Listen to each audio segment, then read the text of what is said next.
G'day mates, today we're going to take a look at the sleep report on the ResMed AirSense 10 Autoset machine. We'll take a look at the parameters and I'm going to tell you what they mean and how you can use them to make your therapy more effective and also more enjoyable so you can get a better night's sleep. Alright, now to start, what we're going to do is just rotate this down to sleep report, click it in. Now you can see here I've got a whole bunch of different parameters here. And if your machine doesn't have as many parameters as mine does, there's a little trick you need to do, and I'm going to show you that now. So I'm just going to click home, go back. We're going to change something in the clinical menu, which is going to give us access to more data variables. To do so, we just hold down the two buttons at the same time, keep holding them down, and then you'll see the screen changes. And now we're going to access the clinical menu. So if I click the click wheel in, we want to scroll down, keep scrolling until we see this one, Essentials. Now you can see mine is on plus, which is what you want. If yours is on, just on, you need to switch it, turn it to plus, and then you can go back up to the top, click home, and then up here to exit clinical menu and get out of it. All right, so let's access the sleep report. Now at the top of the sleep report, most of these values up the top here are what we refer to as compliance values. It gives your specialist and yourself an idea of as to how often and how well you're using your device. So how many hours per week and that sort of thing. So we'll just run it through here. So the first one here is usage hours. This is how many hours you used it for in the last session. So last night. The events per hour. This is what they call the apnea hypopnea index. And this is really important to understand. So with the apnea hypopnea index, it's made up of apneas and hypopneas. And they're different, and apnea being the more severe of the two. So an apnea is classified according to ResMed as a 75% reduction in the flow, that is your breathing, for 10 seconds or longer. And the other one is the hypopneas, which are not as bad. All right, so for an event to be classified as a hypopnea, there has to be a reduction in flow of only 50% for 10 seconds or greater. So they're the two values. And if we add up all those values, the apneas and the hypopneas, over an hour, we add them all together, we get how many events we are having per hour, which is the apnea hypopnea index. It's a bit complex, but it's just a great way to see how well the therapy is controlling your sleep apnea. All right, so the events per hour there, we'll move down. The next one we have is mask seal. Now, in order to get a green sticker on your machine, you need to have a mask leak of 24 liters per minute or less for 75% or more of the night. Okay. So ResMed has specified 24 liters a minute as being a good mask seal, or less than that. So the mask seal is how well the mask is sealing onto your face. You know, if you've got lots of air leaking out through the mask or out through your mouth, then your values, your leak rate values are going to be much higher, and it's going to affect your therapy and cause some pretty nasty side effects like dry mouth and dry eyes and create a whole lot of noise. So to get that smiley face, we've got to try and get a really good mask seal. And if we can get it 24 liters per minute or below for 75% of the night, we're going to wake up with a nice green smiley face on our machine. If you're getting a red smiley face, you need to work on your mask seal. And I'll show you a few ways you can do that. Scrolling down, I'll use this hand, this is a bit better. Next one, we have humidifier. Now, in order to get a green smiley face with the humidifier, it just needs to be on and working. So if your humidifier is on and working, you're going to get a green smiley face. If your humidifier is broken, you're going to get a red smiley face. Moving down, So here it says more info. We can't change that value, but if we go down one here, we can change the period. So the data period that we're looking at, we can look at 1 day, which is going to be yesterday or the previous session, or we can average out the data variables over a certain time frame, such as a week, a month, 3 months, or 6 months. I personally, it's fun to look at data day after day, but I try and encourage people just to look at it, the weekly averages, because things can change from day to day with your apnea. But if we look at the weekly average or the monthly average, we get a better overview of what our CPAP therapy is like and how well it's controlling our sleep apnea. So tend to choose a week or a month. So we'll just go the month here. All right, really easy to change. Just click it in and you can choose what you're looking at. I'll choose a week. So the first one here is days used. So we've got 7 days.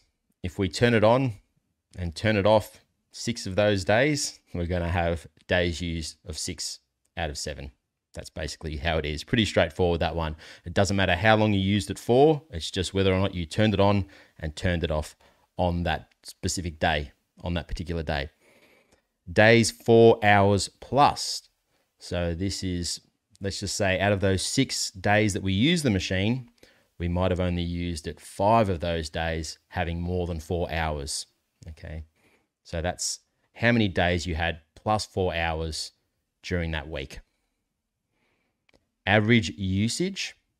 So what that does is it takes all those hours that you used it for over that week and divide it by basically the days that you used it, and you get the average usage per day. So you might do 5 hours one night, 6 hours the next night, 8 hours the next night, adds it all up and divides it by how many days, and that gives you your average usage per day over the week.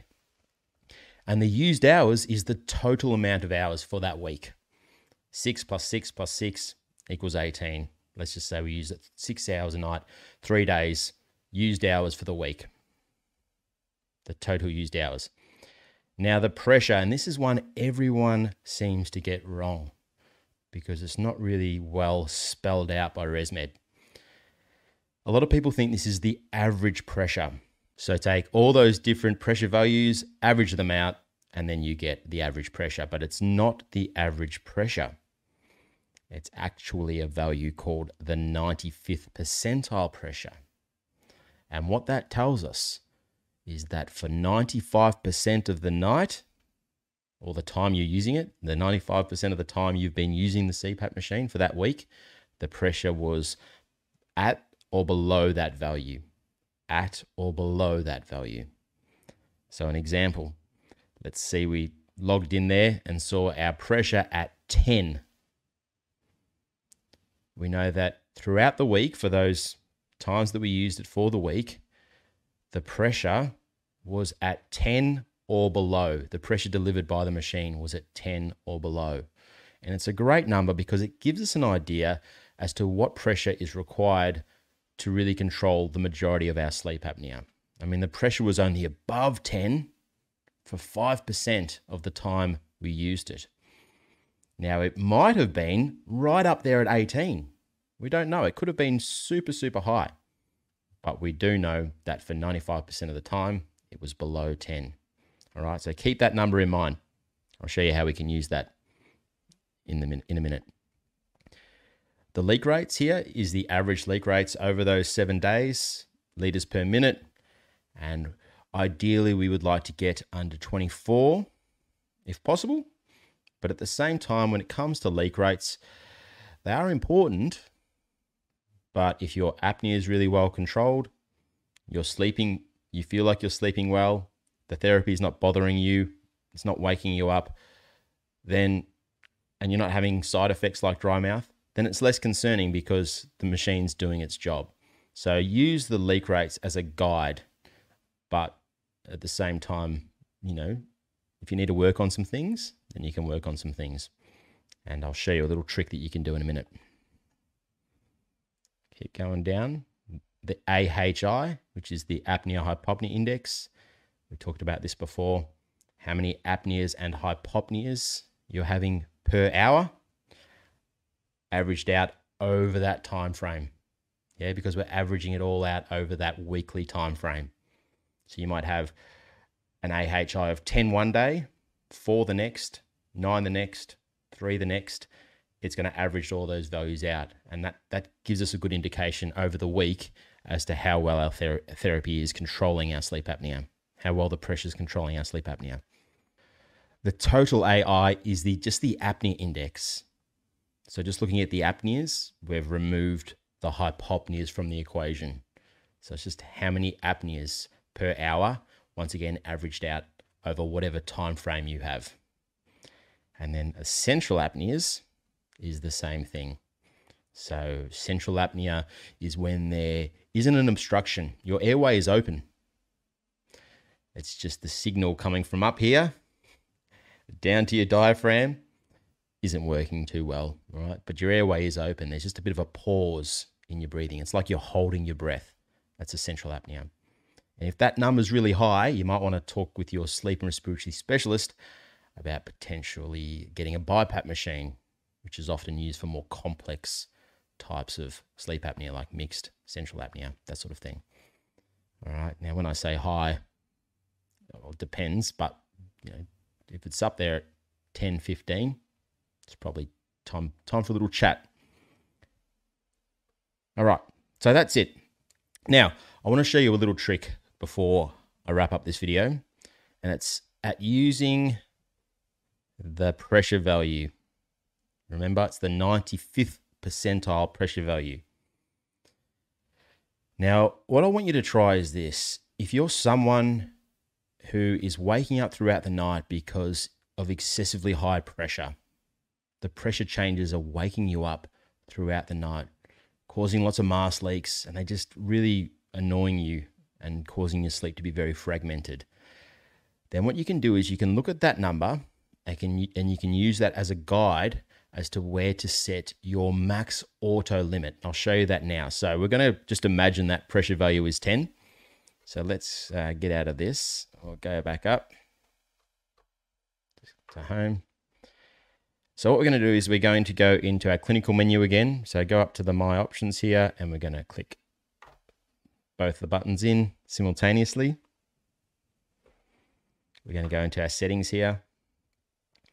And we're going to come down here to our mode, which is currently Autoset, and we're going to go to this max pressure value. Now, most of you will have this value probably on 20. A lot of people just leave the values, the minute for the max at 20, and they let the auto algorithm do its thing. But if the therapy is annoying you, if the pressure is waking you up, or you're really struggling to get those mask leaks, that leak rate under control, then you should try this. Put your max pressure limit, your max pressure setting, at that 95th percentile pressure from your sleep report, which was 10. I'm going to bring that down to 10. Now with your min pressure, a lot of you will start it at 4. That's fine. That's as low as the machine will go. It's nice and gentle when you're first starting off. However, if you're feeling that the therapy is suffocating in the beginning, you feel like you're not getting enough air flow through the machine, experiment by increasing this and bringing it up a little bit. You'll get a bit more airflow, and a lot of the time people find with a bit more flow, there's less of that suffocating feeling, okay? If you're also struggling to get your apnea-hypopnea index under control, that is, you're struggling to get it sort of below 5, use 5 as a guide, then you might also want to bring this up and have your min pressure a little bit closer to your 95th percentile pressure. So you're just tightening that range a little bit, okay? You might bring it up to somewhere near 7. But you can play around with your min pressure, see what you find comfortable when you're first starting off therapy, okay? I normally start mine at 5. That's just me. Now, once we've done this, I'll show you one more little thing you can do. If you come down here, you've got the response as standard. We can turn this into soft if we want to, if we're finding that the pressure changes, the frequent pressure changes are annoying us. They're waking us up. If we change it to soft, what it's going to do is those pressure changes over time are going to be slower. Okay, so it's going to be harder for you to notice the pressure changes because they're slower over time. Instead of it going from 5 to 10 in 1 minute or 2 minutes or however long it takes, it's going to take a little bit longer to get there. And the gradual pressure change, it's going to mean it's going to be less likely to wake you up. All right, so you can try the soft and also the standard response mode as well. Okay, but by setting our max pressure at that 95th percentile pressure, what we're doing is we're eliminating that 5% of the night where that pressure was potentially excessive. Often when I do this with some patients, what they find is their apnea-hypopnea index actually doesn't change a whole lot. It normally stays where it is, but the therapy comfort improves dramatically and they get much less mask leaks, and it's much more enjoyable to sleep with the therapy. So give that a go and see how you go. Now, what you can do once you've done that, you can sleep with the therapy for a night or a couple of nights. Do one night at a time, and then you can go to your sleep report, scroll down, and change the period to 1 day, and you can look at it each night and have a look at how those values change. So mark down your values before you do the changes on a piece of paper, whatever you like. Take a screenshot on your phone and then have a look at how they change the next day. And what you want to really have a look at is, I think, your leak, but also your apnea-hypopnea index. All right. Now, if your apnea-hypopnea index remains quite stable, doesn't shoot through the roof, because remember, we've brought that pressure limit right down. If it's still in a healthy range, especially if it's under 5, you're doing great. You are kicking goals. So you can leave it where it is, or you might even like to bring it down even a little bit further. You might try it at 9 and see what effect it has on your apnea-hypopnea index. Then you can run it for a week and then maybe do an average and check out the average over the week. All right. But the goal of CPAP therapy, the goal is to just take that stress off our body when we're sleeping. The holding of the breath, the restriction in our breathing, the apnea. That causes stress. Causes your heart to beat faster because there's not enough blood in your oxygen, not enough oxygen in your blood. Causes our brain to come out of our sleep cycle to tell us to breathe properly, and that puts stress on the body. The body can't rest and recover. So the goal is to minimize that stress. And as long as we look at our averages, apnea is well controlled, and we're getting good quality sleep with minimal interruptions, we're getting the job done. Now, just before I go, I would like to give a big thanks to my channel members. You guys are bloody legends, and I love you very much. Thanks so much for your financial contributions to the channel. It takes a lot of time for me to make these videos, but having your contributions really makes a big difference. So thanks very much. And if you'd like to become a channel member to support the channel and my work, you can do so by clicking the link above, and I'll be forever grateful. And if you like today's video, guys, make sure you give it a thumbs up, share it with your mates, and also hit that subscribe button and the little bell next to it if you want to be notified of more videos like this one. I've also got a great Facebook group with over 6,500 members, growing very quickly, and everyone over at that Facebook group is very friendly and very helpful. So make sure you head over there and say hi too. Click the link above. Thanks to my sponsors, CPAP Direct here in Australia and also SleepLay over in the US. If you're looking to get your hands on an AirSense 10 or even perhaps an AirSense 11, just check the description down below. Until next time, guys, have a great day. Thanks for watching, and I'll see you soon. Bye for now.